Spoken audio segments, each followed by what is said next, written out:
Greetings, everyone. My name is DJ Wells from Mensah Medical and the Mensah Research Institute, and you have joined us for our weekly conversation, Coping with COVID, where each week we spend some time talking about those things that are impacting and affecting us as it relates to the COVID-19 pandemic and all the other things that are going on in the world right now. Last week we had an outstanding conversation with Dr. Karen Brown, so outstanding that we've asked her to come back and join us again this week.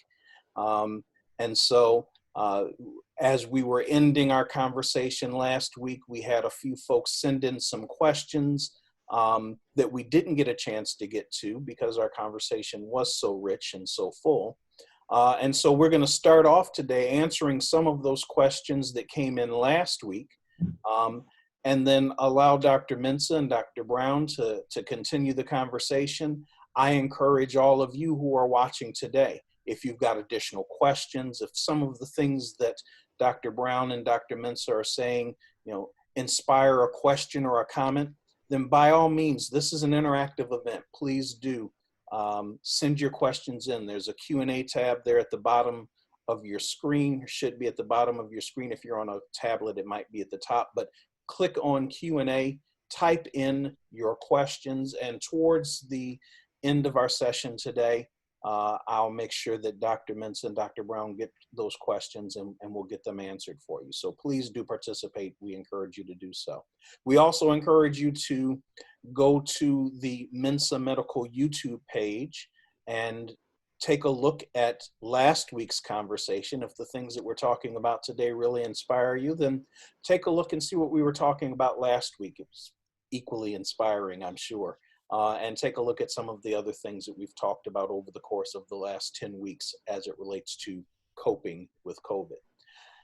So, with all those instructions out of the way, let's go ahead and get into this conversation. Dr. Brown, Dr. Mensah, thank you for joining us today as always. And let's go ahead and begin with one of those two questions that we didn't get to last week. One that's very pertinent, and actually, while we didn't get to the question, Dr. Mensah, you did talk about this a little bit last time, just kind of as a part of an organic part of the conversation, and that is because these protests are happening during a time of the COVID-19 pandemic, because people are out there protesting, because there's all this unrest and stuff that's happening out in the street. We've kind of gotten away from those social distancing protocols that were supposed to slow down the pace of the virus and of infection. So how do we protest, and how do we make a difference when the virus is still out there? Are there things that we can do to make ourselves safe during the protest? And also, are there other things we can do to make a difference as it relates to the social justice calls that are being made? Those are great questions. And first of all, I want to say I'm very proud of all those protesters out there who are doing something very interesting. Many of them are wearing masks. Maybe for one reason or another, right? But nonetheless, they're wearing protective pieces. And yes, it's not 100%. Very little is. But the thing is, viral load, that is how much of the virus actually gets shared or internalized by an individual, is one of the delineating factors in terms of how or if you even get sick, okay? So by wearing a face mask, that decreases the number of viral particles that are actually put out there, okay? It's like if you, maybe I won't go through that analogy, but you understand what we're talking about here. So the mask part is very important. Now, some of these protests have been very interesting too, because there are people who are actually socially distancing during the protests. Some of them, not all of them. So number one, keeping the mask situation happening, the face guard, protecting the nose and the mouth, during protesting, that is probably the most important thing you can do, okay? After that, of course, there's washing your hands and, just trying to be clean and doing whatever you can. But that's probably the number one thing for those protesters out there. And I think a tremendous number of them have done a really great job in terms of keeping in mind the threat. Because what, we don't really understand, many people don't understand, you say, oh, face masks are no big deal, I'm not gonna wear them, and so forth. These viruses are kind of like Trojan horses, okay? How do you destroy your enemy? Well, first you welcome it in under an unsuspecting guise, and then you unleash all your soldiers to destroy the city, just like Troy, okay? For those of you who are used to killing ants, some of the poisons that are given are for the ants on the outside. Those ants carry the little poison pieces into the nest, and then it destroys the nest, okay? So it's not so much just about the individual person, it's who will get infected from that person at home, with loved ones, in other environments. That's so much the key. You could be a scrappy, healthy 25 to 30-something-year-old individual, carry that virus to your mother, carry that virus to your grandmother, depending on your social demographics. Whole families can be living together of 3 or 4 different generations. And those are the other people who can get hurt by what it is you bring into the house. So please keep that in mind. As some people would say, it's not just about you, okay? And quite honestly, if we're not caring for our people, the question is, how much do you really love them? To be quite honest, to protect your family should be the number one thing you do. And that requires some degree of selflessness. So if you're not going to engage in proper behavior that is protective, then at least think about those who are around you. How would you feel, if grandma or dad or mom were not around, okay? Outside of something that was some unforeseen incident. Even worse, how would you feel if you found out you were the person who actually communicated the disease that now led to their demise? Think about it that way, okay? Or even your younger sibling or even your child, okay? That is a parent's worst nightmare that they'll never live down. So please be cautious for those reasons. Dr. Brown, what about the other side to that conversation? What can folks do to engage in these social justice protests that maybe don't involve going out and marching or going out and participating in the physical protests that are happening in the streets?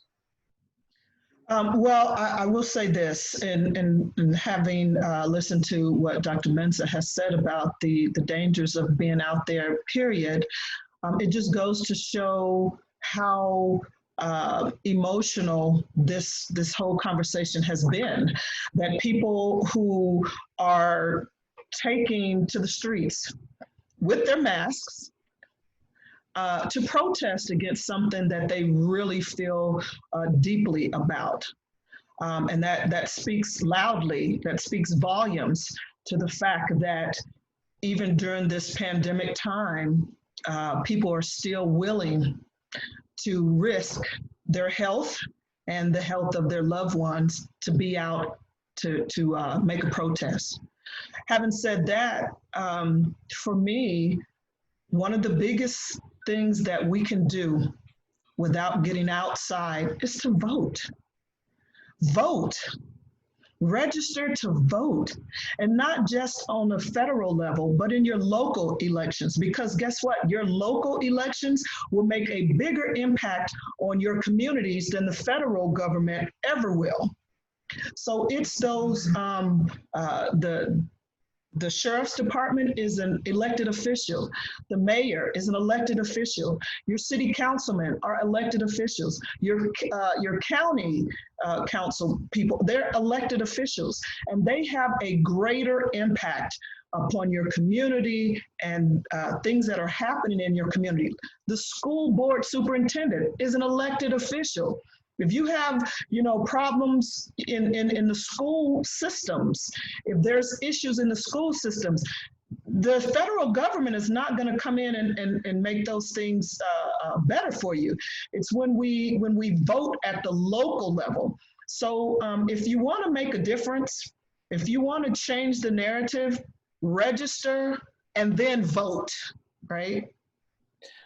I agree, Dr. Brown. Thank you for saying that, because really, I talked about how things are in Illinois, and you never really know until there's a test how your people, who you've elected collectively, how truly prepared they are to handle an emergency, where their best interest really lies. Are they concerned about you? Are they concerned about the population in general? Or are they simply considered caring about re-election? Or are they concerned about their buddies who have huge financial considerations involved in your process, whatever that may be? I'm not trying to get political here, but I have to say again, I said this before, I didn't always agree with what our governor, J.B. Pritzker, had to say before this COVID situation happened, but I'm extremely grateful to him and the energy and the effort he put, because if you look at Illinois now, it's actually on the downside of this equation, thanks to everything that he did, and Mayor Lori Lightfoot in Chicago. Again, I'm not political. I don't know these folks personally. I haven't contributed to their campaigns, nothing. But what I've seen is how the mayors in this country and the governors have stepped up to do their best for the population at hand. And you may not agree with what it is they've done, but they're trying to do this in the best interest of the people they serve. And that to me speaks volumes, because in a time of crisis, they're going to have your back in all of this. And that's what we really need to have in our administrations, and especially locally. You're absolutely right, Dr. Brown. We must keep that in mind. These are the folks who directly affect our neighborhoods, our environment. So thank you for bringing that up. I really appreciate that. Absolutely.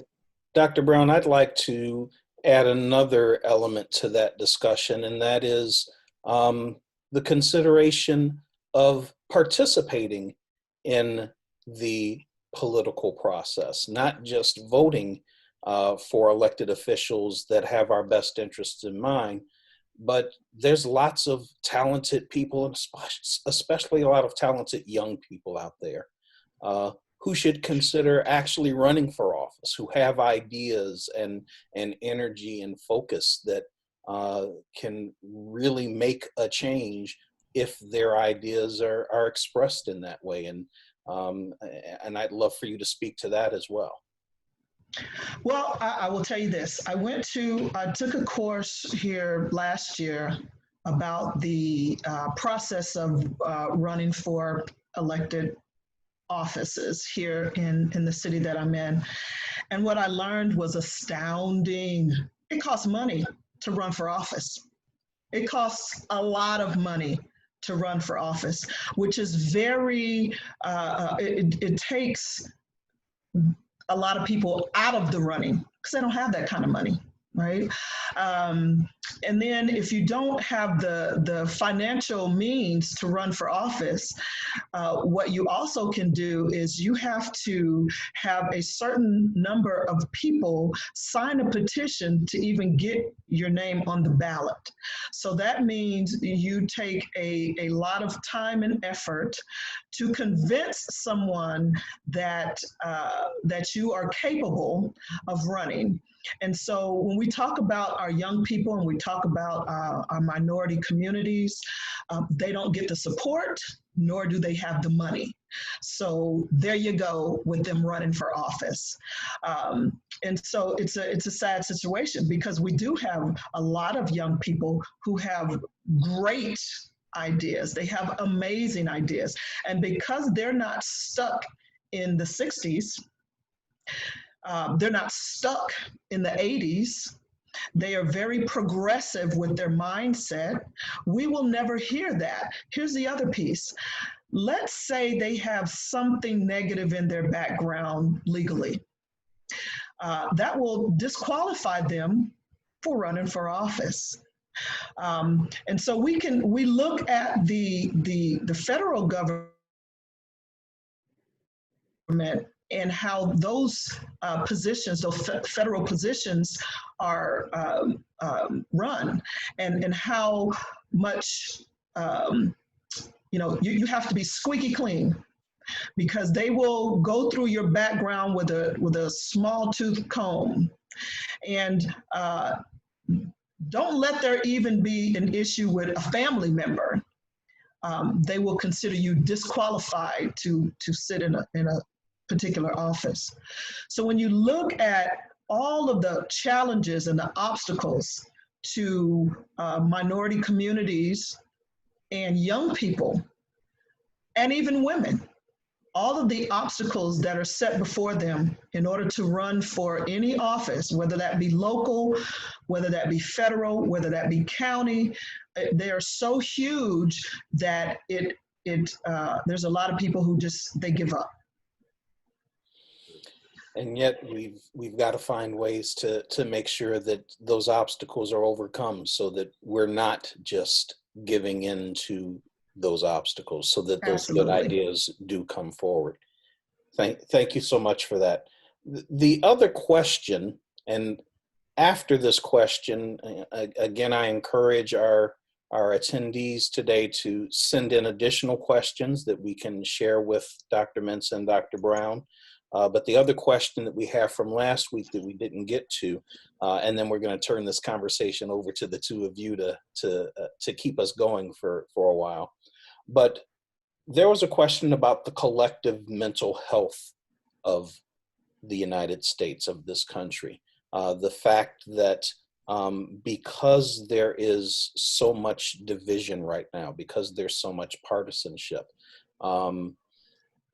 is it going to be easy for us as a nation, when faced with a pandemic, when faced with all of these social justice questions? How do we find our way back together? How do we heal the collective mental health of the United States, and to some extent of the rest of the world as well? Dr. Brown. Well, so we've talked about this a lot, and in my opinion, there's three things that we have to do. First, we have to acknowledge where we are. We have to acknowledge that this has occurred, whatever this is, right? So let's just talk about sexual assault. For a person to heal from a sexual assault, the perpetrator has to acknowledge that it actually happened.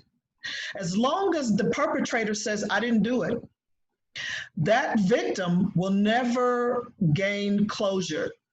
They will never get complete healing, because there's always a question in somebody's mind: did it really happen or did it not? In the United States right now, we're in that situation where a lot of people don't want to acknowledge the reality of what's happening. They don't want to acknowledge the fact that we have a systemic problem in our law enforcement. They don't want to acknowledge that. Once they acknowledge it, then we can start looking at policies. We can start looking at changing or fixing the problem. And when we fix the problem, we change the policies. So that's our second step, to take a look at these systemic institutionalized policies that inform racist and discriminatory behaviors, and we change those policies. And we can't do it just one portion of the country at a time. It has to be a collaborative effort. It has to be whites and blacks and Hispanics and Asians and Native Americans and LGBTQIA. It has to be everybody coming to the table and looking at these policies and changing those policies so that it benefits everybody, right? So once we do that, then we move into this third phase, which is the most difficult phase, and that's the phase of forgiveness. We have to be willing to forgive.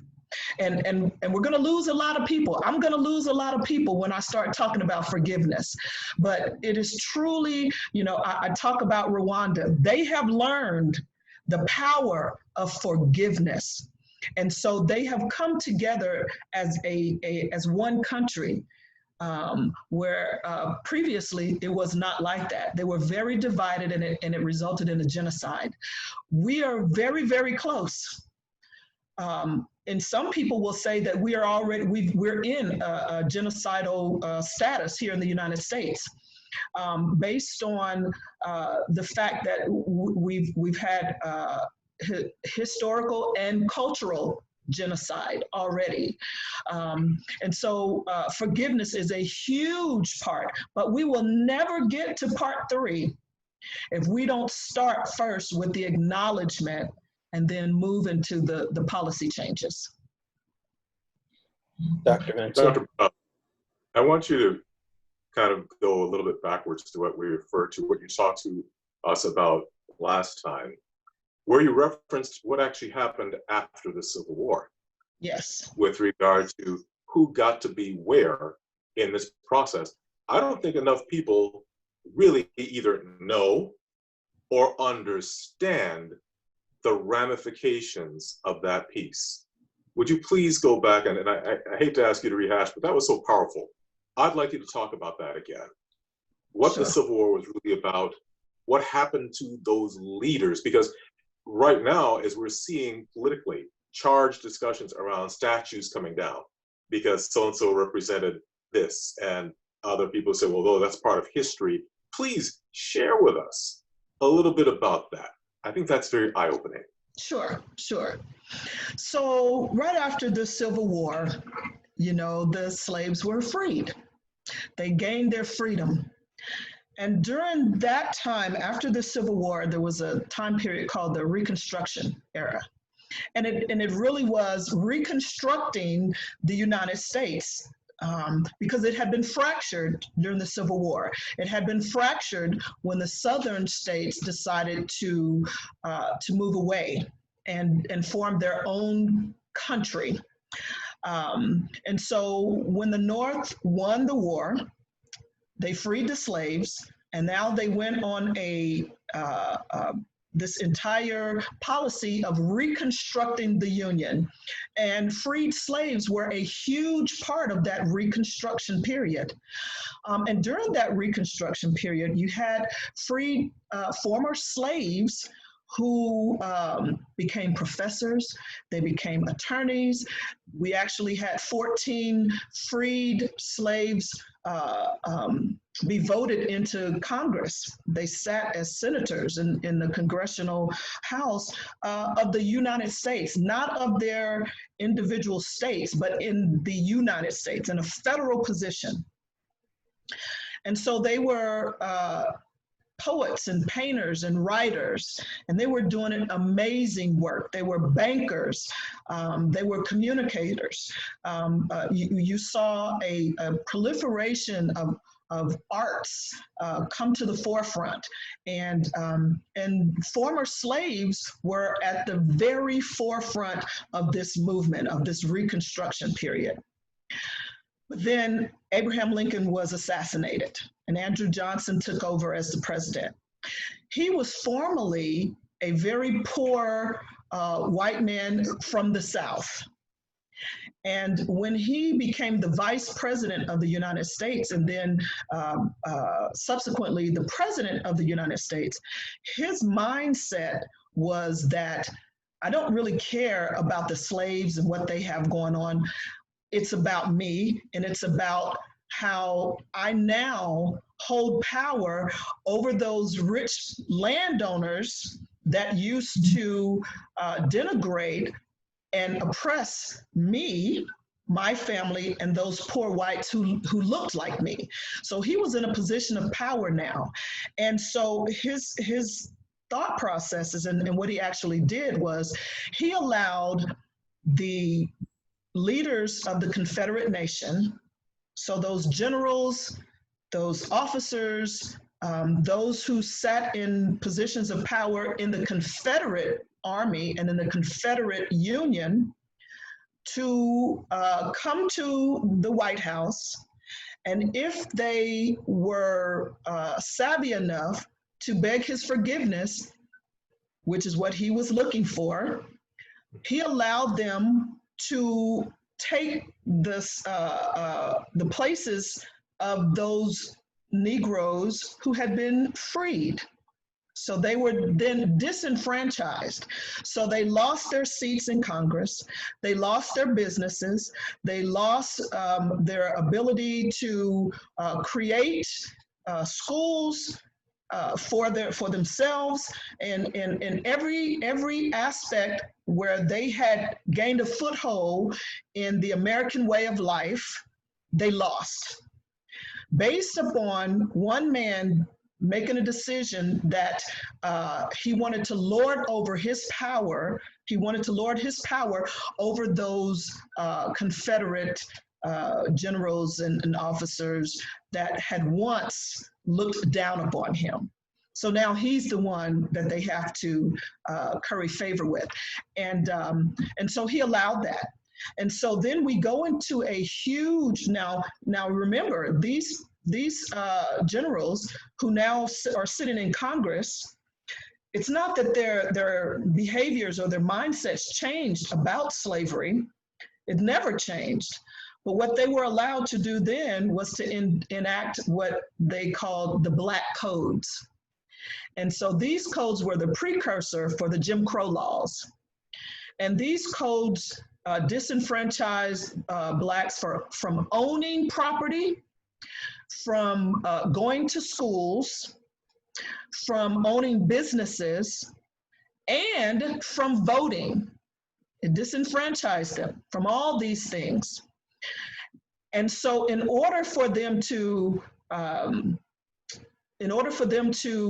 effect change that was happening during the Reconstruction, they needed someone to enforce these Black codes. So they called on the police forces in the South.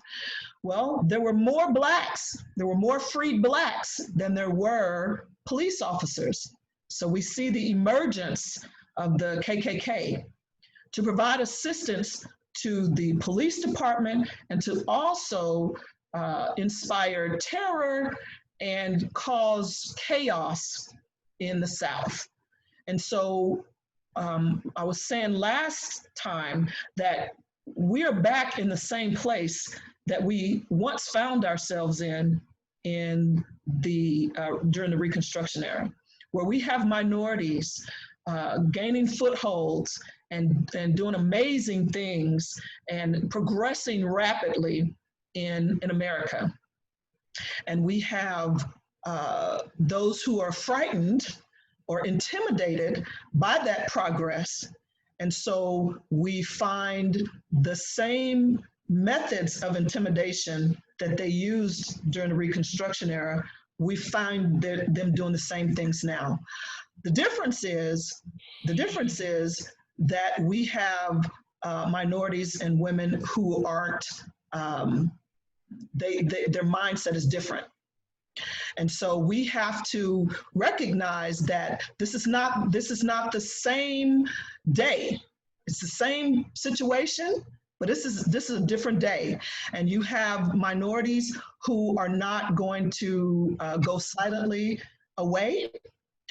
They are not going to put up with the intimidation tactics.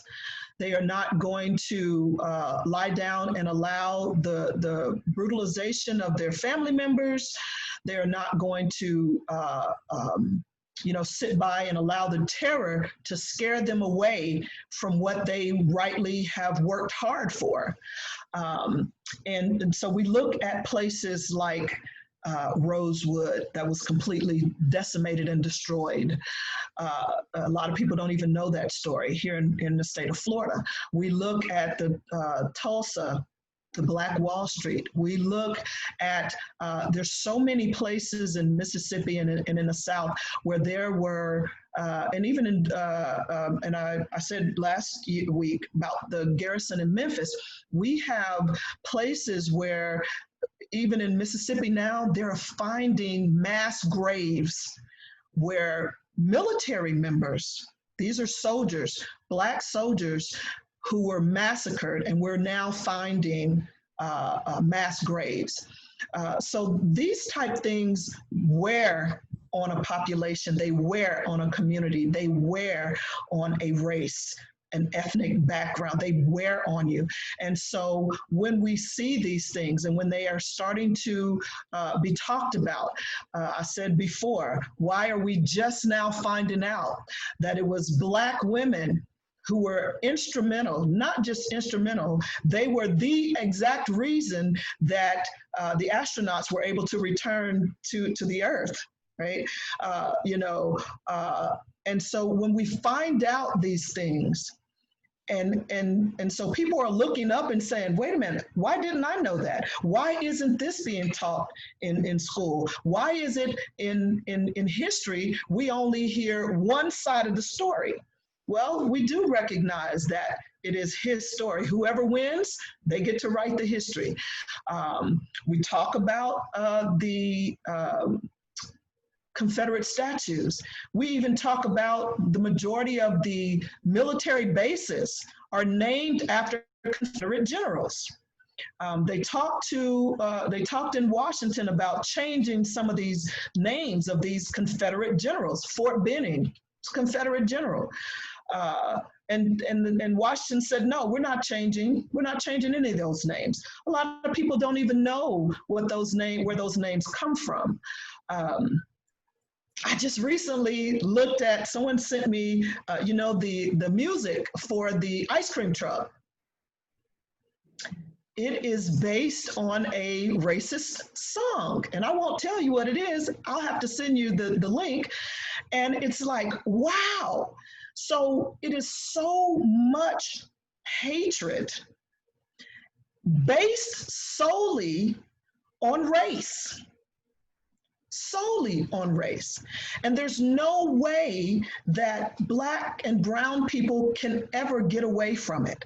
It is in our face no matter where we turn, even on an ice cream truck. Come on, really?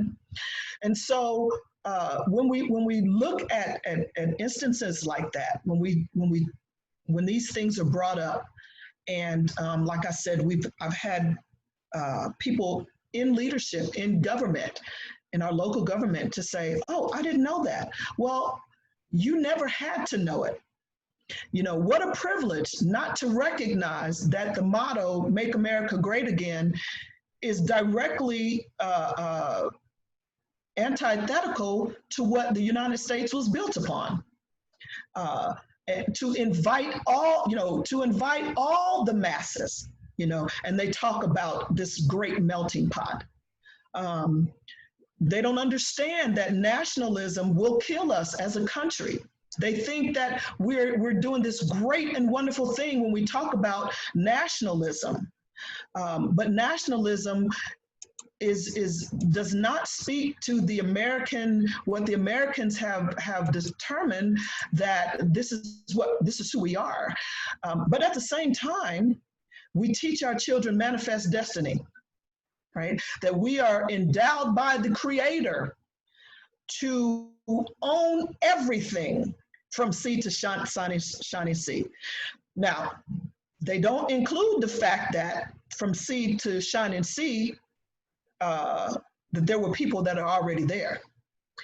That, and I say we as Americans, that we consistently go into other countries and cultures, and we want to institute our own ideas about how they should live, how they should worship, how they should, see themselves, and how they should see the world.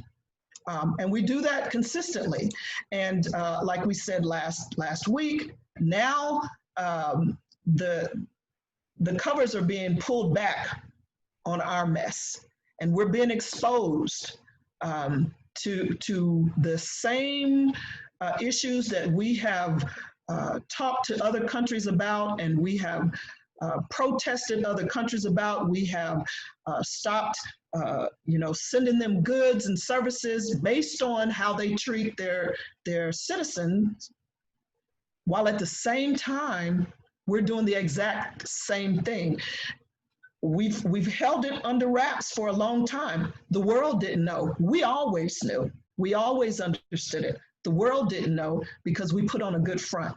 But now that the sheet, the covers have been removed and been pulled back, and they are seeing our dirty laundry, there are some who want to whitewash it again, so to speak. And there are some who want to ignore that it's true. And we talked about cognitive dissonance last week, the fact that there are some who are able to turn their head away and not actually see what is going on and what's being said and what's being done to Black and Brown people. And it really, there is a great segue. Dr. Moghadam, who is Iranian by birth, he's now an American citizen, and he does a lot of work with radicalization and threats to democracy. And so he does a lot of work with what he calls strongman leadership, authoritarian leadership. And there's another gentleman, psychologist by the name of Dr. Tripathi. He's in India, and he talks about othering and unothering. And he's talking about the differences that we have, the in-group and the out-group, basically, and how all of these things, this strong authoritarian leader, this strongman leadership, will manipulate threats and crises. They will manipulate and exaggerate, highlight things to navigate through their political ambitions. And so it is a fact that when, and we can use 9/11 as a prime example, when there is a threat from the outside, the inside group or the inner group will bind together. They will form a cohesive unit to fight against that outside force. And we saw that in 9/11. We also see that, and let me go back real quick and say, it was also a fact that it was Iranian based. It was Iranian based, or the base, Al-Qaeda was based in Iran. But the military was sent to Afghanistan. It's also a fact that when the UN went to find all of these weapons of mass destruction, they found none. They found zero. So what were we actually fighting about? Was it just because 9/11 occurred? There are so many questions that have arisen about how that happened. How is it that these planes were allowed to go through these airspaces over New York and then over the Pentagon? This is where the entire military existence, they live at the Pentagon. All areas of the military, Air Force, Navy, Marines, Army, Coast Guard, they're all housed in the Pentagon. How did someone get into that airspace? And then you talk about, this was a concerted effort. And we have I think, the best intelligence agency in the world. We have several intelligence agencies that are, they are spot on. They know exactly what's going on. And this is my personal belief. I'm not understanding how this situation with 9/11 could occur with nobody in our intelligence knowing about it. So here's the conspiracy behind that. If we allow a threat to occur to the American people, it gives that strong leadership, that strongman leadership, the ability to gain support for him or her to do what they want to do outside of the United States. We've seen it. Of course, there's conspiracy theories about how we entered World War II. Again, with the Japanese bombing of Pearl Harbor. There are statements and there's things that have been now released into the media about, we did know. We knew that Japan was on their way to bomb Pearl Harbor, and it was allowed to happen so that it was an easier sale for the president to get into the war. So now those are big things, but now we're talking about those little things, those small little things that make a difference. So if I start talking about threats to the Black community, then what I do is I bring the Black community into one cohesive unit, and I can start giving them my narrative, and they will, the majority of them will act upon that narrative.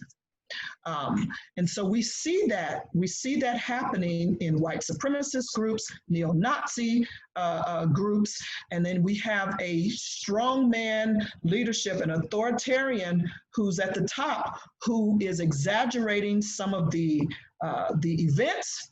They are manipulating the narrative. They are causing division, and because those exaggerated threats and those exaggerated events cause that in-group to feel like I'm threatened and I'm losing out because of, that's why we have so much support for this wall in Mexico. Well, look at all the drug dealers and the thugs and the gangsters are going to come over here, so we have to have this wall. But the reality is, you've got that same set of people here that aren't Mexican, right? You have the same people that, and listen, Mexicans have been here forever, and they are a very needed and necessary part of this whole United States. They do jobs that some people decide, hey, that's beneath me, I don't want to do it. And when they don't, when we don't have those types of people who, and I don't mean those people, but when we don't have people that are willing to do jobs that so-called Americans don't want to do, right? So we have a lot to learn from Dr. Mogdam and Dr. Tripathy when they talk about how we have to deconstruct the current narrative. And we have to, and now Dr. Mogdam now is talking about, he's moved from multiculturalism to omniculturalism, which basically says, let's move away from talking about our differences to move to talking about our similarities. And I'm with that, but I also believe that we have to fall somewhere in the middle. We have to combine those two, because the only way that we can talk about omniculturalism and all of our similarities is when we acknowledge and respect our differences, because it is a fact that I am different from you. Let's just talk gender. There's no way that we can get away from the fact that there is a gender difference between you and I. And if I ignore that, if I ignore the fact that there's a gender difference and I only talk about our similarities, then we still have a problem, because now I'm trying to do what the man is supposed to do. And yes, that may sound crazy. I'm not a feminist, but I believe in I will understand that men can't have babies. Well, why can't I have a baby? I saw an article where this man wants a uterus to be placed inside of his abdomen so that he can carry a baby. All right. We have to understand that there's a difference between men and women, and acknowledge it, respect it, right? And we have to, yes, there are similarities. There are definite similarities, but there are definite differences also, and we can't get away from the two. I think that's a very interesting point. And part of the underlying nature here is about respect. and understanding the value that both sets are needed. Absolutely. In any colony, nature reflects a tremendous amount.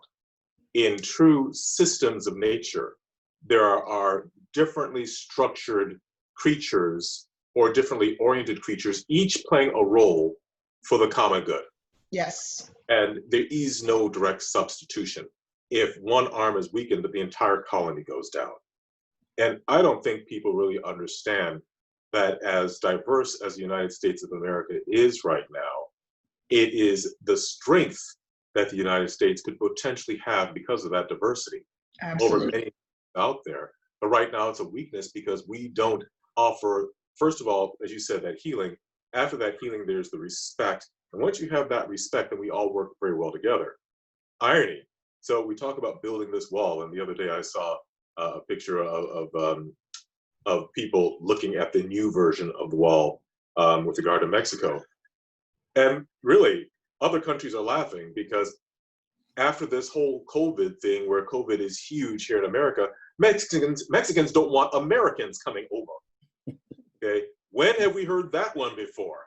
Build your wall, because we don't want your people coming over to our country and making us sick. Yes. Okay, so isn't that ironic? Isn't that ironic?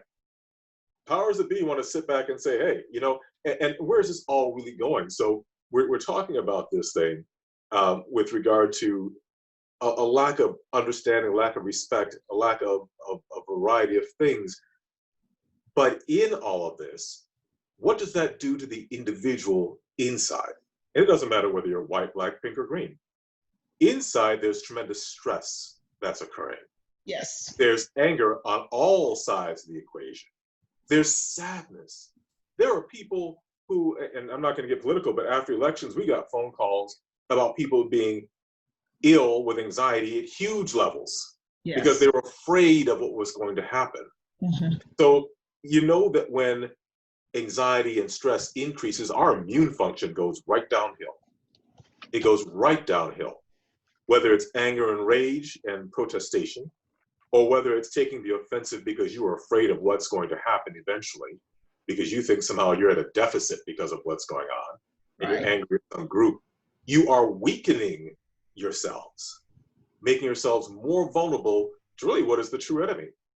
Dr. Brown, you talked about the enemy from the outside coming in, and that typically unifies a body in order to fight that outside invader. Well, now with this COVID situation here is the outside invader, and truly it is an outside invader looking to get access within every single human being that it contacts. Okay. Now, if your system is weakened because you are so distracted, so moved in one emotional direction or another, you are now making yourself even more available for that outside invader to wreak havoc within you. And it's smart. It's going to let you share that with your family, with your friends, with those close to you by way of contact. So if your outward rage says that you wish to be defiant about helping to follow medical directives, I don't want to get political, medical directives, in order to help protect you and those around you, then what you're doing is exactly what all those forces who would want dysregulation and craziness to happen, you're allowing all that to happen within your own family construct. It is destructive, is what we're talking about. So again, healing has a multi-directional agenda here. It is not purely about this issue or purely about that issue. It's about if we don't come to terms with these issues, we make ourselves vulnerable on multiple levels, not just as a nation, not just as a state, not just as a city, but as a family unit and as an individual person. No one needs to be sick because of what the rest of the world is doing when there's no cohesion at home. That's one of the major challenges that kind of ties these things together. And we have generational awareness. We have DNA awareness. We have epigenetic awareness of previous and past traumas. Okay. It is not about, oh, that happened 200 years ago. That happened 300 years ago. those memories are constantly being triggered. You said, Dr. Brown, that we don't have real healing until we have acknowledgement, right? That these things actually happened. And then we can come together for some type of healing process to occur. Well, with epigenetic memory, with epigenetic awareness, things passed on through the genes. We know that when there's a traumatic insult, it changes genes and gene manifestation in every single human being. And they pass that on to the next generation, to their children. And those are now new genetic markers. They get passed on to the generation after that, and the generation after that. But what's happening is now there's this innate memory that's sitting there of something not quite being right. And then we have societal reminders of what happened way back then. And many people wonder why they're just not sitting in a very comfortable situation, and they don't know why. It's because the messages that are being given are signaling DNA at the core level of the nucleus of the cell. Every single cell in the human body is now ringing with this warning, warning, warning, Will Robinson. Okay, so I'm a big Lost in Space fan from way back when. Okay, warning, warning, warning. And people are wondering, I don't know why I'm anxious. I don't know why that makes me angry. I don't know why this. Well, part of it is that you're being reminded all the time at a very, very basic level. Basic level. There's been no healing. There's been no acknowledgement. And so how do we operate normally? And it's not just people of color. Right. Okay. That rings true across many ethnic groups and around the world. I'll never forget the time I was talking to a young man from the Middle East, and we had traveled, and he said to me, well, you know, the situation around here is very tense for people like me. Now, I went to a country where everyone looked pretty uniformly the same color. I said, people like you, what do you mean, being the ignorant African at the time? I said, what do you mean people like you? He said, well, you know, I'm YPM. I said, YPM? He said, yes, young Palestinian male. I was very not aware of the situation at that time, and I'm not trying to get political now. But what it made me aware of is that all over the world, there are groups that are in conflict. And those conflicts have ramifications to every single person and at a cellular level, okay? So there's a whole lot of healing that needs to be done everywhere. Right now, we're focusing on the US because, hey, we've got those same groups that I was talking to now calling us, emailing us, texting us and say, we are praying for your country. Mm-hmm. We are praying for you. Are you okay? And I'm sitting back going, look at the messages being sent to the United States of America, the greatest country on earth. Really? From where? Yeah. This little tiny country sitting there is now looking and saying, you poor people, where have you fallen from? So, you know, we forgive me because we're digressing a bit here, but we need, this is all very reflective of what we need to do in terms of the work we've got to move through, okay? It is one thing to deal with a virus, but there are other viruses that have been brewing for years that have been destroying the fabric of our society. The viruses that people would consider to be racism or discrimination or prejudice, whatever you want to call it. It eats at everyone. You can sit there and be in the majority of this country. Where I come from, I'm definitely the majority of my country, okay? But you can sit there and the mere presence of someone else bothering you, that creates anxiety within you. That's stress that doesn't need to be there, okay? These are things that we have to look at really for the sake of our own sanity. Because the world can't change, the state, the nation can't change, the state can't change if the change doesn't begin at home. And identifying these factors is one thing, but not recognizing the real roots is another thing. We had one young lady come to our clinic. She had a methylation issue, she had copper challenges, she had zinc challenges, things got balanced. And after about 2 or 3 years, we were sitting down talking, and I just looked at her and I said, you know what? Did you ever have any trauma in your life? Long story short, this young lady had never forgiven a family member. Now, her major complaint were a lot of gastrointestinal issues, ongoing, I won't even get into it, but the fact that, and I share with her, until you heal, until you forgive that person, you're holding all that energy inside your body, and it is destroying you. How many times have we seen this in medicine? We look very superficially, but the root cause of many of these conditions is the lack of healing and the anger and the rage has been internalized. Right. And taking people out. It's taking people out. Yeah. You know, we've got our own pandemics internally. I know you were going to say something real quick, DJ, but so my specialty area is transgenerational trauma, and we have found in transgenerational trauma, a lot of people think that it's a mental disorder, but it's actually, it talks about the behaviors. So transgenerational trauma, and I did my my research in Australia with the Australian Aboriginals. And what we found, and they acknowledge that they have transgenerational trauma, and it is a combination of historical trauma, cultural trauma over a long period of years. It is an incredibly long history of traumatic experiences. And so a lot of times we understand, like you were talking about, it may not be me that experiences that specific trauma, but based on the traumas that my families have experienced, I am very cautious and I'm very leery, and there's some things that I understand about the world. It changes my worldview.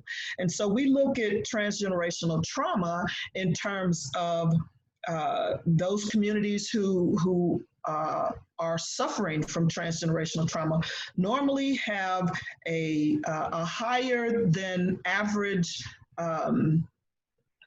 domestic violence. They alcoholism and drug abuse or substance abuse. They have shorter lifespans than the average in Australia of the Australian people in general. The Aboriginals had a much lower lifespan. They tend to have a lot of incarceration, so mass incarceration, and this is the same thing we're seeing here in America. So it's the same thing. And then the understanding and the trust of the system. There's a lack of trust in the system. So you'll find people who suffer from transgenerational trauma will not understand or trust medical systems because they've been taken advantage of by the medical system. Or, and I want to say this, have you ever read the story, The Immortal Life of Henrietta Lack? So there was a Black woman who went in, she had cancer, she went in and had some tests done, and they took some cells from her. She eventually died, but they took these cells. This is in the 60s and 70s. But here in 2020, they're still using her individual DNA to create vaccines and all these different things and all these different tests, right?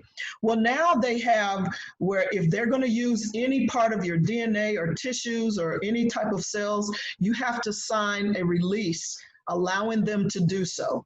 Well, her family has for decades tried to get them to stop using their mother, their aunt, their sister's DNA, and they're still using it to this day. Her DNA has made strides in cancer treatments, HIV treatments, and all kind. What else? You know, and they haven't gotten any money, so or anything, even acknowledgement. So, and then you'll find people who don't trust the legal system because they've been so maligned, they've been so misused, so abused by the legal system. So all of these things, when you put them together, and it's a historical issue, it's a cultural issue. It doesn't happen to everybody. It only happens in pockets. So therefore, that's where you get this transgenerational trauma. And when we talk about people who are saying, I should be able to fly the Confederate flag, that's my history. Well, let's talk about, because that's my history too. Blacks were there, and believe it or not, there were some Blacks who fought on the Confederate side. So when we talk about history, this is not just your history, this is American history. This is the history of America, of which I'm a part of. I'm a part of the American history. And so I just want to read this real quick. This is by Mogadam. And he wrote a book, it's called A Threat to Democracy. And this was put out last year in 2019, but it resonates. And this is something that it's in a psychological magazine and publication, but this is some things that we need to be talking about, not just in the psychology realm, but we need to be talking about this in everyday conversations, not just in psychology, but in political arenas, in spiritual arenas, in just normal everyday conversations. And it says here, it says, actual, there's a lot in here, but actual and potential dictators, including various strongmen who have come to power around the world in the early 21st century, instinctively recognize that people who feel threatened are more likely to support their authoritarian kind of leadership. And that's why these leaders focus on, exaggerate, and if need be, create threats and crises of different kinds. And here's who he talked about. He said, in Iran, I witnessed Khomeini highlighting the threat of an American invasion, both material and cultural, and in North Korea, Cuba, Venezuela, the focus on threat and invasion is continually being used to galvanize support for the authoritarian rule. And the same tendencies are evident in large countries such as China, Brazil, India, Russia, and guess what? The United States. The United States. And I'm looking at this was written, so it was published in 2019, which means he was writing this prior to that. And it's so critical for us to understand that when we are looking at what's happening now, this social unrest, the social injustices, they are being magnified and highlighted and exaggerated to the point that there are certain aspects of our political systems that are communicating a threat. They're communicating a threat. And when they do that, they are not bringing the country together. They're not looking at what we talked about, the acknowledgement of what's happening, so that we can look at some of these policies and then start to heal, forgive, and heal. As long as we have people who refuse to look at the reality, and they refuse to acknowledge that transgenerational trauma is real, that epigenetics plays a huge part in what's happening, and the historical trauma, the cultural trauma, and the constant reminders of what has happened in the past, because we'll hear people say, slavery was a long time ago, just get over it. Let us get over it then. Allow us to get over it by not having these Confederate statues, by not flying the Confederate flag, by not continually calling me an African American when I've never been to Africa, right? For continually using these systemic policies to oppress and to throw obstacles in my way when I'm trying to progress, when I want to live the American life, when I want to operate in life, liberty, and the pursuit of happiness. Don't throw those challenges in my way based on race.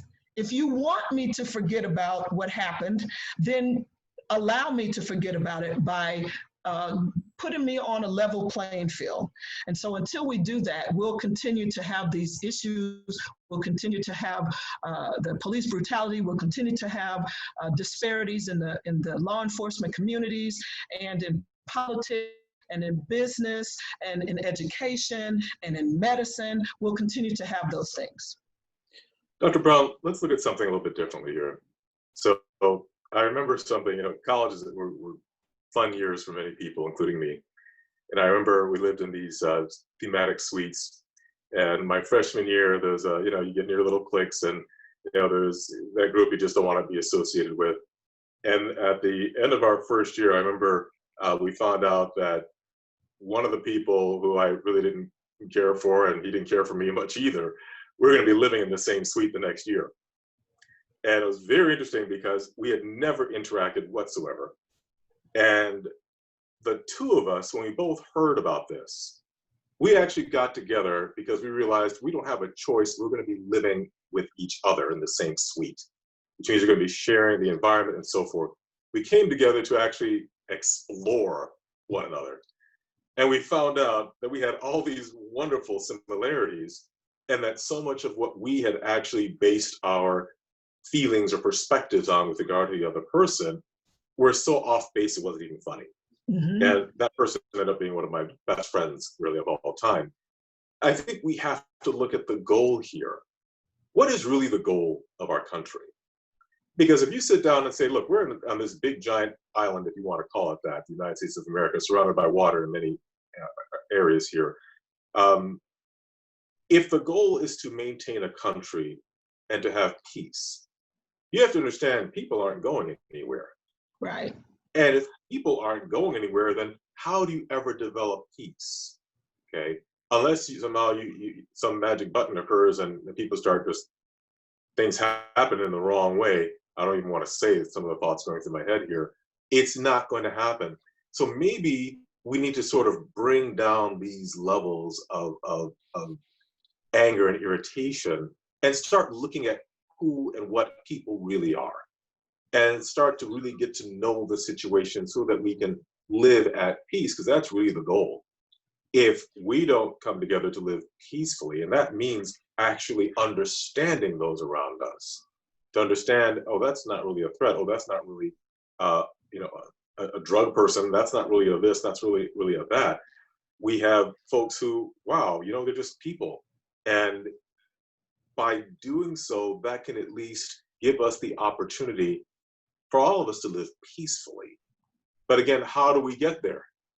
We've got to stop doing a lot of things that are habituated in this country, or that are even fomented by policymakers and decision makers, because not that I want to get into conspiracy theories, but it's keeping people divided that allows people to rule. It's keeping people divided that allows everything from economic variables to take root and to hold people in this place. Many people don't really understand the real key to slavery in this country is not to a race or an ethnic group. It's to an economic system. Okay? Mm-hmm. And that economic system feeds on every single person, black, white, pink, or green. And I say that because when you look at the whole concept right now of making sure the economy is healthy, the economy is a false construct. Okay, but we've got people overseas who are calling us and asking us, are you okay? Amidst COVID, we're doing fine. Our country's taking care of us. None of us are stressed here in this population of 35 million people. They're paying our bills, they're covering this, they're doing that, insurance, health is fine, da da da da. We realize they're not enslaved to that system. The system is supporting them. But you see, as long as we have these wonderful little distractors of, oh yes, race and this and this and this, false constructs, every single person who is not in that 1% of wealth in this country is slave to a system that depends on you spending money and being in debt. Let's start there and let's think about it. Folks, some of you out there know for a fact, when COVID hit and you were excused from paying your bills, you felt better. For at least a moment, you felt better, okay? And all of a sudden, it's like, well, we're all in the same boat, and if I couldn't pay those 3, 4, 5 bills, it was okay for about a month, okay? You had a minute. But that's sharing with you, that's telling you, if you're really going to be upset about something, and I hope I don't get in trouble for this, let's look at the reality. Where's the real enemy here? The real enemy is not the average person, black, white, pink, or green. Right. The real enemy is a system that preys on the population.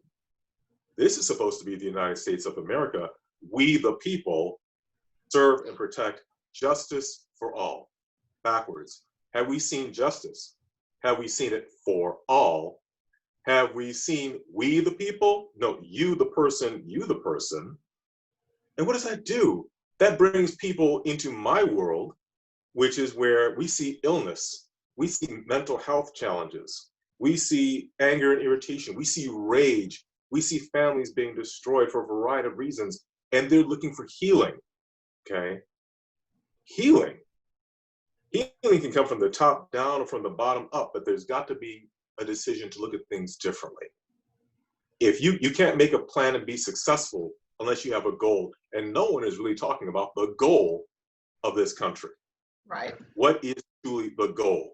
You start there and you make the decisions thereafter. And if you look at the goal to be what it is that our charter, known as the Constitution, says it should be, then everything else starts to change from there. We the people, do we really have we the people? Or as you said, Dr. Brown, we went from back in the 60s and 70s and before that to being Americans to now being this-American, African-American, Scandinavian American, Czechoslovakian American. That in and of itself is divisive. It doesn't show unity, okay? It shows we still want to hold on to some wonderful things and it characterizes us, and I don't see that's a problem. But part of it is the lingo that says we're still a little bit different from each other. Okay, we've got to sit down and figure out, are we going to grow together?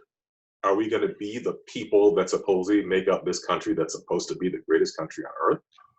Or are we going to sit down for the next several decades, hundreds of years, and watch the degeneration of what was supposed to be an opportunity?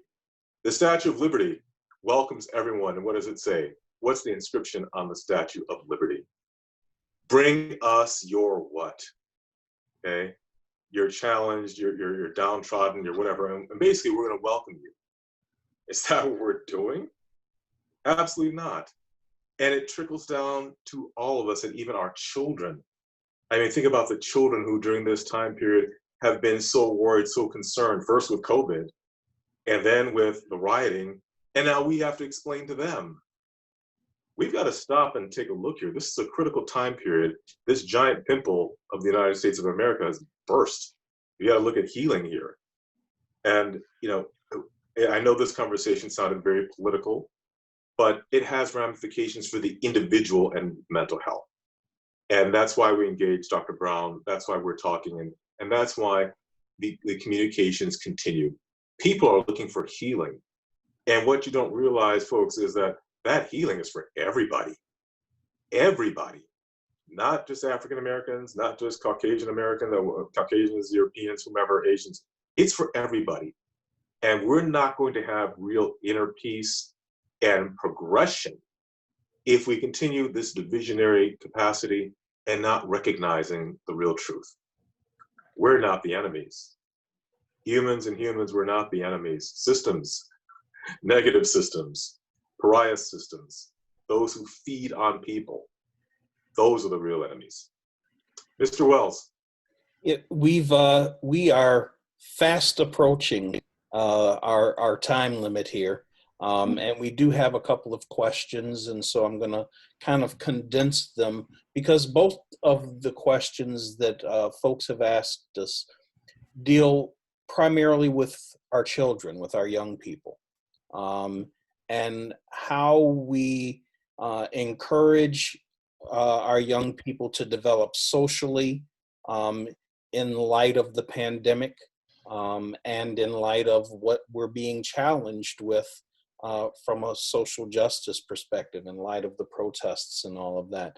And another question that asks something that's maybe a little bit more targeted, and that is, how do we help young people, and we'll use the language that you've just been using, Dr. Mensah, how do we help young people heal when they're faced with constant images of police brutality, of violence, of pain, of this national division that we're dealing with? So how do we encourage our young people? Dr. Brown, I want to say one thing, and then I'm gonna unleash you on this one. Folks out there, you may not really understand what this is doing to our children. And I want to tell you as a physician, we've had kids who have autism, who are absolutely dysregulated. They're having a very difficult time because their routines have changed. They're not able to go to their classes. They're not able to meet other individuals, all critical parts of their development. We have children who have anxiety and they become more disruptive at home. We've got children who've got depression and they're sinking even further. Even with our best attempts, we can't change the outside world. With COVID alone, it's been highly disruptive, not just for the adults, but for the kids as well. So now we bring social unrest on top of that. And children, they know there's a huge stressor. They know something is wrong. They don't know what, and they internalize it. Okay? We are changing literally their DNA expression. They're changing. And if for no other reason, we've got to do something for them. Dr. Brown. Well, the other thing too is it is absolutely apparent with the anxiety and the mental health problems that our kids are facing due to the pandemic. But then we add social unrest to it, and then we turn to something that people are not paying attention to. This is a ripe, prime opportunity for radicalization to take place on all sides. It is very critical that we as parents and mentors be very honest with our children. And we have to talk to them. And we have to tell them what's going on based on their level of understanding, right? And we have to be very clear, and we have to not toss them away when they ask questions and say, don't worry about it, you're safe because you're home with mommy and daddy. You have to tell them what's going on, and you have to explain, again, according to their level of understanding, what's happening in the world, because they're going to grow up and either not know and they're going to become victims, or they're going to be radicalized by some unscrupulous person, or they are going to be very angry at the system, and you've lost that opportunity to speak to them and teach. And so it's very, very important that we're very honest about what's going on. And so when they ask those questions that you can't answer, there are webinars, there are YouTube videos, you can Google information, there are books out there. I mean, there are so many people now talking about racial discrimination and racial issues. There should be nobody, especially in the US, there should be nobody that cannot find some type of resource to utilize to talk to their children about what's happening in our current society. The other thing that I just want to hit on really briefly, and I'll be very succinct. When we talk about the Statue of Liberty, we are, as Americans, we are inviting people, and our arms are still open for certain populations to come. Bring in your downtrodden, bring those that are weak and worn and heavy laden. We have our arms wide open to certain nationalities, to come and be a part of the American experiment, which I say that with tongue in cheek. But then it depends on what your skin color looks like, and that's the reality. And so I want to make sure this is part of my being honest. Even when I talk to white people, I talk to Black people, I talk to Hispanics, I talk to Asians, I talk to everybody, and I don't change my message. I don't tailor my message to your skin color, because it is our narrative. It is not just the white narrative or just the Black narrative or just the Hispanic narrative. It's our narrative as Americans, and we have to own it, right? And if we don't own it, we're going to continue to proliferate it. And so that is the acknowledgement that I continue to talk about. We have to acknowledge that we've got problems. We have to acknowledge that we have divisions along racial lines. We have to acknowledge that we have divisions, inner divisions in the Black communities, in the white communities, in Hispanic communities.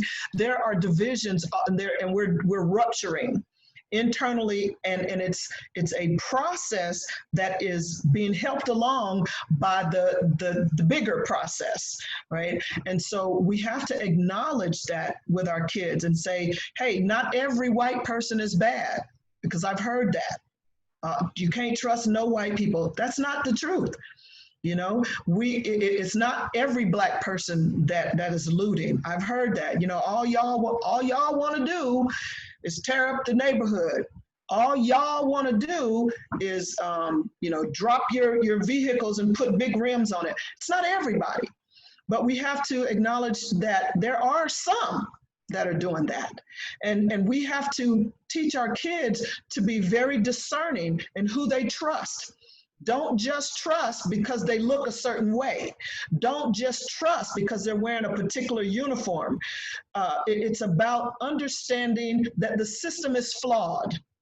And what we're doing now as adults, and what we should be doing as adults, is fixing the system so that our children don't have to continue to live the same way that we're living here now in 2020. You know, it's interesting as you were talking, it kind of hit me. The discussion you had about Andrew Johnson, okay, that wasn't based upon race. It wasn't.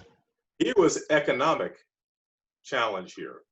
This is a man, for lack of better terminology, a white man who hadn't been treated very well by other white men, right, who decided that when he got into a position of power, he was going to bring those other white men into positions of power that were beneath him so that he could lord his power over them.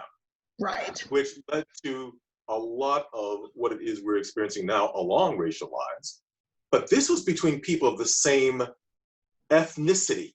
Yes. That major conflict was not one that had anything to do with different ethnic groups directly. Right. It had to do with one man and with some respect or another, revenge. How you treated me. Does that sound familiar?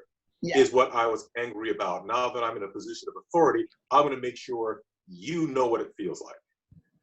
And these are folks who look just like him. Right. And when we look at Andrew, when we look at him, you know, never, he voted with Lincoln about slavery. He did not own slaves. He could care less about slavery because he never owned slaves when he was in the South. Couldn't afford them. So, you know, it wasn't about, you know, well, do I want slaves now? It was his whole mentality was about, oh, I have an opportunity to get back at you. And now rather than me kissing your boots, now you have to kiss my boots in order because I have something that you want. And that's how that played out. And so when we look at that, you're absolutely right. It was purely economics for him. So, Doctors Mensah and Brown, this has been once again an outstanding conversation, but our time is pretty much up here. I want to give both of you an opportunity for a brief last statement or two, and then we'll wrap things up for our viewers. Dr. Brown. Sure. You know, I've enjoyed these conversations, and you know, I just want to leave this one thing with all of our viewers, that when we're asked as Blacks and what is it that we want to happen here in America, I take the opportunity, and I hope that I'm not speaking out of turn. I want to take the opportunity to speak on behalf of those Black and Brown people who've been oppressed and those minorities who've been marginalized, and say that we want acknowledgement. We want acknowledgement about what has happened. We didn't ask you to say I'm sorry, because that is meaningless, but acknowledge that it actually happened, so that then we can move to a place where we can sit at the table, all of us sit at the table and review and change those policies that are set in stone right now that keep us in a marginalized position, so that we then can move into healing and forgiveness. And without those 4 steps, we're going to be still talking about this same issue this time next year. Thank you so much, Dr. Brown. I want to leave everyone with this thought, actually a little bit of foreshadow here, not exactly foreshadow. Our next conversation picks up in a way where we left off here with regard to the children. We're going to be looking at kids returning to school. We're sitting here in the month of June. There are already plans underway. We've already had questions from parents about, how do I help my child? How do I protect my child? How to protect my family if my kids have got to go back into that classroom and we're not strong with this COVID situation? Now let's talk about the kids for a minute. If the kids are wearing masks, that's telling them immediately there's something wrong. That's telling them there's something to be afraid of. That's telling them that they have to be careful. So all of this internalized angst, all this internalized concern is no longer going to be covered in the home environment, because the kids are being unleashed and they're going to be talking and they're going to be afraid, and it's going to get harder and harder. So we are going to be talking about these kinds of issues in our next segment next week, our next webinar. So parents, come with your questions. I think it's going to be a very important discussion to be had, because there's no one that is going to be immune from this. We now are releasing, with regard to exposure and vulnerability, our most precious agents, our children. And we've got to be there on multiple levels for them, multiple, because you better believe they're going to be talking about all the social events that have happened while they were sequestered at home. They're going to have more and more questions, and their stress level is likely to get higher. We need to have these conversations about how to strengthen our children, how to strengthen our families, how to strengthen our environment, and ultimately everything from our state to the national level. But it starts with you. And so we look forward to that conversation. Dr. Brown, we are so grateful, as always, to hear your words of historical education and perspective and insight. And we are hopeful that we will have that opportunity again sometime very soon. Appreciate Mr. Wells, thank you so much, sir, for all your diligence. Yes. And turning it over to you. Absolutely. Thank you, Dr. Mensah and Dr. Brown, for what has, again, been just an important and dynamic conversation, and something that we all have to be very cognizant of. We certainly can't heal our physical bodies if our mental state and our collective mental state isn't engaged in healing as well. So very important conversations, and thanks to all of you who have joined us for these conversations. We encourage you, as always, to share this information, let folks know about these conversations. We will be posting video replays of this conversation today to the Mensah Medical YouTube channel, and also posting links to the video on the Mensah Medical Facebook page, so you can steer your friends and your family, if you want to share some of this information with them, steer them to those places where they can see those video replays. As Dr. Mensah mentioned, next week we will be talking about what to do in terms of keeping our children safe as they return to school while still engaged in this pandemic. We also have an exciting session coming up in a couple of weeks where we're going to talk about some of the global perspectives of COVID-19, of the pandemic. So lots of exciting stuff to come as well. Again, thanks to all of you for joining us, and we'll see you next time.